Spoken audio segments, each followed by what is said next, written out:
E observa, então, a quantidade é quando você conta de um em um. Quantia é quando você não conta mais de um. Um é diferente de um. Uma nota de R$ 1 não é um, é dois. Uma nota de R$ 5 não é um, são 5. Uma nota de R$ 200, que recentemente foi lançada no ano passado, vale 200. Você tem o mesmo papel, muda a cor, um papel vale 2 e outro papel do mesmo tamanho, da mesma textura e tal, vale 200. Então, a forma de contar é diferente. Quando você trabalha com valor, você tem as trocas, elas são mais complexas. Quando você está trabalhando com quantidade, e dentro de terminação decimal, vocês têm bastante jogos que cada vez que tem 10, amarra. Deixa ele amarrar para formar uma nova ordem. Amarrou, troca a posição. Quando você está trabalhando com quantia, não. Aí quando você tem 10 desse daqui, 10 vermelhinhos, você troca para fichinha amarela. 10 fichinhas amarelas, você troca para fichinha verde. É o que a gente chama de dinheiro chinês. É mais complexo. Porque ele tem que olhar uma fichinha amarela, enxergar na fichinha amarela 10 fichinhas vermelhas. Já é segundo, terceiro, quarto ano. Porque o processo de alfabetização não termina no primeiro e segundo anos. Então, observa, em síntese, a quantificação ela tem que ser vista na alfabetização enquanto construção de esquemas mentais. Tá? E isso é fundamental. A contagem da recitação oral e mesmo o reconhecimento dos algarismos, sem sua necessária associação à quantidade, em quase nada colaboram para uma alfabetização matemática significativa. Então, a gente só fica dois patinhos, escrever o numeral 2. 5 bolinhas, escrever e ficar passando em cima da linha do numeral 5 a questão do grafismo. Isso é importante? Sim, não vamos jogar fora. Mas não é o mais importante em termos do processo de alfabetização. Então, observa aí os cartazinhos 8, 9, 10, como é que é importante que haja essa relação do símbolo, numérico, o escrito por extenso e a quantidade. E vocês veem, gente, por exemplo, a escovinha, 9 escovinhas, eu tenho 3 escovinhas azuis, 3 amarelas, 2 pretas e uma branca. A forma de você organizar, de você propor, influencia na construção dessas estruturas. Nesse caso, foi operatória. Percebe? Então, isso é muito importante. Os cachorrinhos são de cores diferentes. Isso tem um planejamento pedagógico por detrás. Porque, às vezes, pequenas nuances, filigramas, fazem toda a diferença em termos de construção mental. Observa o seguinte, olha esse quadro que você tem de um lado os elefantinhos no slide e no outro você tem os bichinhos. Como que é a capacidade cognitiva do ser humano? De um lado do elefante, ele olhar todos os elefantes iguaizinhos e nomeá-los de forma diferente. 1, 2, 3, 4, 5, 6, 7. Então, ele chama de 1, outro ele chama de 2, ele chama de 3, e todos são iguais. Gente, é uma capacidade maravilhosa que a gente não pode perder no processo de alfabetização. Da mesma forma que no segundo, ele tem 5 animais diferentes e ele é capaz de falar 1, 2, 3, 4, 5 e falar 5 animais. Gente, isso me emociona. Eu sou muito bobão, né? Bom, e dentro dessas situações, dessa variedade, você tem esquemas diferentes de acordo com o contexto. Por exemplo, contar salto no pular corda. É a mesma coisa que contar tampinha? Claro que não. Porque tampinha você está contando, se você errou, você junta e conta de novo. E se o coleguinha está pulando a corda e você se perde na contagem? Como é que faz? Você perdeu o evento. E contar imagens como a letrinha no seu nome, é tudo a mesma coisa? Claro que não. E o que nós vamos escolher para a alfabetização? Vamos escolher todos esses contextos. Então é importante sempre estimular as contagens orais apoiadas na quantificação concreta, fazendo com que a criança faça as correspondências, sempre reforçando positivamente a criança, cuidando para que o avanço e as correções sejam sempre com conotação lúdica, tá? E a criança se sinta estimulada e nunca repreendendo as crianças nas suas dificuldades. E sempre fazendo evoluir, tá? No início, a contagem ela tem que ser crescente, a partir do 1, não a partir do 0, tá? Até o 10. Depois, ao longo do primeiro ano de escolaridade, a contagem deve evoluir para a contagem de 10 em 10, como nós já falamos. E no segundo ano, de 100 em 100. Olha os cartazes de 10 em 10 do primeiro aninho. Olha o 70, 80, 90, 50. O 50 que está mais perto.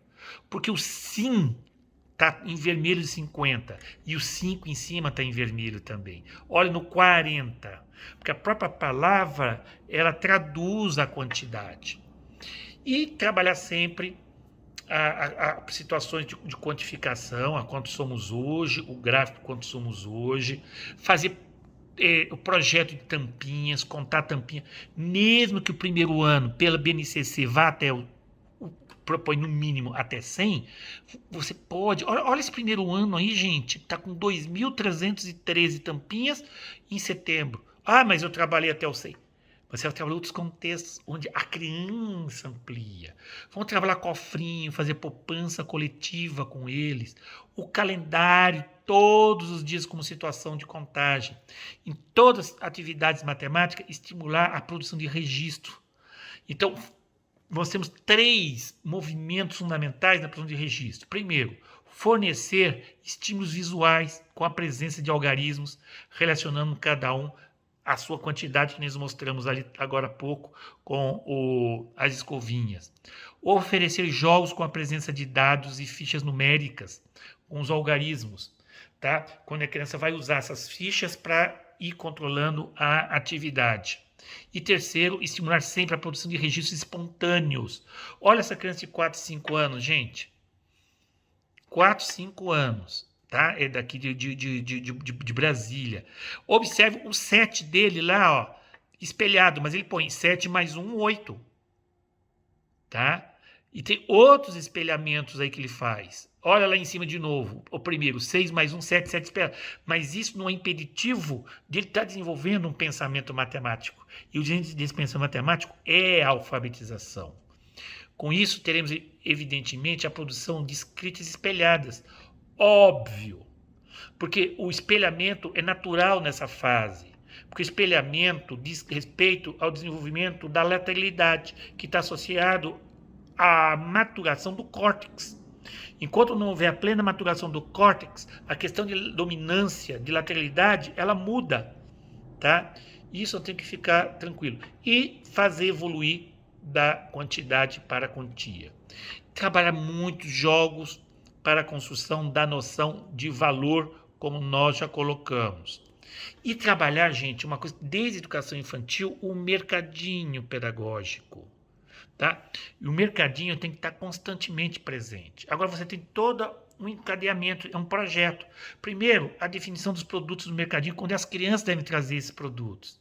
Classificar os produtos do mercadinho, gênero alimentício, higiene pessoal, limpeza, medicamento. Ordenação dos produtos de cada categoria pelos valor, e é o valor não dado pela professora para cada criança, do mais barato para o mais caro. Quantificar entre 1 e 5 cada produto, rotulando. Um custa 1, outro 2, outro 3, outro 4, outro 5. E a criança vai rotular.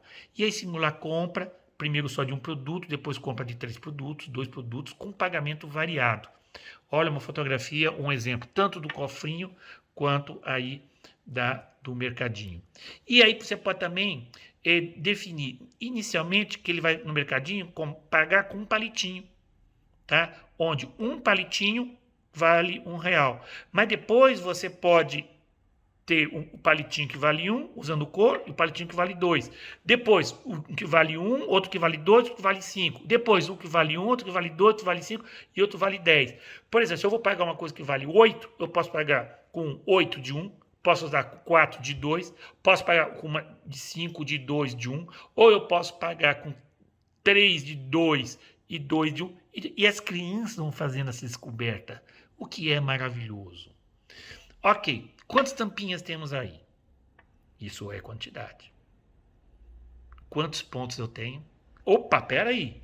Como quantos pontos? Você pode ser qualquer brincadeira, mais simples que seja. Só que aí você pode fazer uma legenda e falar: o azul vale tanto, o vermelho vale tanto, o amarelo vale tanto e o verde vale tanto. Só que você tem uma obrigatoriedade, sempre. O verde é o que vale mais. Tá? É o verdão do Palmeiras, que é o mais importante, é o mais inteligente, é o mais legal. Guardem isso. O verde é o que vale mais, tá bom? Então, aí, fazendo essa variação, trabalhar bastante a questão do tapetinho. Olha lá, eles vão amarrando o quanto, ó, o amarradão, amarradinho e solto. E ali ela usa simbologia. Uma bonequinha para cada grupo, uma tartaruguinha para cada solto. Cada vez que tem tantas tartaruguinhas, troca por uma bonequinha. E depois, isso daí vai evoluir para amarrar de 10 em 10. Cada vez que tem 10, amarra, tá? E observa, a construção da terminologia é gradativa conforme as coisas vão tomando sentido. Ó, unidade, dezena, centena. Unidade é de 1, dezena é de 10, centena é de 100. E olha esse material do aluno, olha a diversidade. Ele tem o dado, tem as fichas, tem dinheirinho, tem elástico, tá? Tem o tapetinho, que depois evolui para o QVL. Olha aí, ó, 2 grupos de 10 e 4 soltos. E olha o material dele, e é isso, a gente coloca numa caixinha matemática. Portanto, a terminologia nunca deve ser dada de graça para o aluno. A terminologia, ela deve vir consagrando a construção de conceitos e de estruturas de pensamento. Então, os soltos são de 1, é contagem de 1 em 1, unidade. Grupos de 10 é o 10, é contar de 10 em 10, dezena, e o grupão são de 100 em 100, é 100, é centena, assim como milhar, e aí então depois isso vai evoluir para o QVL, e no QVL é quando você põe milho, e o milho quando está na unidade vale 1, quando põe na dezena vale 10, quando está na centena vale 100. E aí de 10 em 10, primeiro ano, até o 100, e de 100 em 100 no segundo ano, tá? Até 1000. E aí tem um exemplo de atividade de chinês, ó, o amarelo vale 1, o azul vale 10 e o verde vale 100. Viu só como o verde vale mais? Depois vocês reclamam, né? E atividades lúdicas com recitação de agrupamentos de 10 em 10, de 100 em 100 é fundamental. Tá? Fazer atividade, pular corda que ele vai contar de 100 em 100. Fazer joguinho onde um boliche, onde cada garrafinha que ele derruba vale 100, derrubou 3, quanto ele ganhou. E trabalhar também o quadro numérico, que é uma máquina de cálculo e que no curso a gente mostra. Mas tão importante quanto essa abordagem didática pedagógica, para encerrar, tá? Que nós já temos para 1 hora de fala, mais importante do que um menino saber contar os números, por exemplo, até 1000, identificar, tá? A numeração, nós temos que ver o que é importante em termos da alfabetização e o quanto é importante as posturas dos adultos e aquilo que o adulto propõe para as crianças em termos de desafio. Lembrar que o fazer matemática, aprender matemática não é exclusivo no contexto de sala de aula, do contexto didático-pedagógico da sala de aula. O que ocorre com a criança fora dos muros da escola, fora do tempo da escola, pode ser determinante no ato da criança pensar. A criança ter uma mesada, a criança ajudar em casa, a criança manipular dinheirinho, moedinha, tá? A criança ser estimulada a produzir os seus brinquedos, manipular instrumentos de medidas. Isso vai ajudar muito na capacidade das crianças. Então, é aí que a gente vem nessa imagem das crianças brincando, o quanto é importante o contexto escolar no desenvolvimento do ser matemático que é nossas crianças. Então, a natureza das relações dos adultos com as crianças influencia de forma significativa a sua capacidade de aprender matemática dentro da escola. Treinar continha, passar exercício, botar aula particular, que muitos pais fazem, não chega a ser prejudicial, mas não é o foco, tá? A participação dos adultos, segundo as pesquisas na área de educação matemática, sobretudo na psicologia cognitiva, tem revelado que isso é determinante depois na definição de uma criança vir gostar ou odiar matemática. O mais importante é que a criança desenvolva a capacidade de ter um pensamento autônomo. Autonomia. Aprender matemática está associada à autonomia intelectual. Pensar pela sua cabeça. Levantar hipóteses. Agir, mas ao mesmo tempo autonomia moral. Aquela criança que vive sobre um ambiente repressivo, que não é acreditada ou super protegida, tende a não aprender matemática. Portanto, esse pensamento autônomo, base da construção do pensamento matemático, diz respeito à condição que a criança tem de tomar decisões por si, da criança ser o primeiro, principal responsável pelas suas descobertas, realizações e aprendizagem. Criança que vive e se desenvolve em um contexto onde prevalece a proteção exagerada, criança que com 6, 7 anos, que não faz seu prato, que não limpa a bunda sozinha, que não lava o seu cabelo, que não ajuda em casa, não ajuda numa infância sem participação nas atividades domésticas, sem manipulação de valores, cédulas de moedas, sem jogar com os adultos, sem a necessidade de explicar e de justificar suas ações e pensamentos, essa criança está fadada na escola a ter dificuldades na realização de atividades matemáticas. E não é isso que a gente quer. A gente quer que a alfabetização dentro da escola, como fora da escola, anime essas crianças cada vez mais a viver, a conviver, a refletir, a interagir no mundo a partir dos instrumentos matemáticos, através dos objetos de conhecimentos matemáticos produzidos pela cultura humana, mas que, sobretudo, a matemática esteja dentro dele como forma de pensamento, forma de compreender o mundo, forma de se justificar, forma de se argumentar, e que a matemática seja o grande instrumento de empoderamento dessas crianças, que elas possam se ver capazes de enfrentar desafio, produzir soluções inusitadas, criativas e, sobretudo, que elas possam ajudar, colaborar com os coleguinhas na sua forma de pensar e aprender matemática. E que aprender matemática no processo de alfabetização seja um motivo de grande alegria e de grande realização. Obrigado.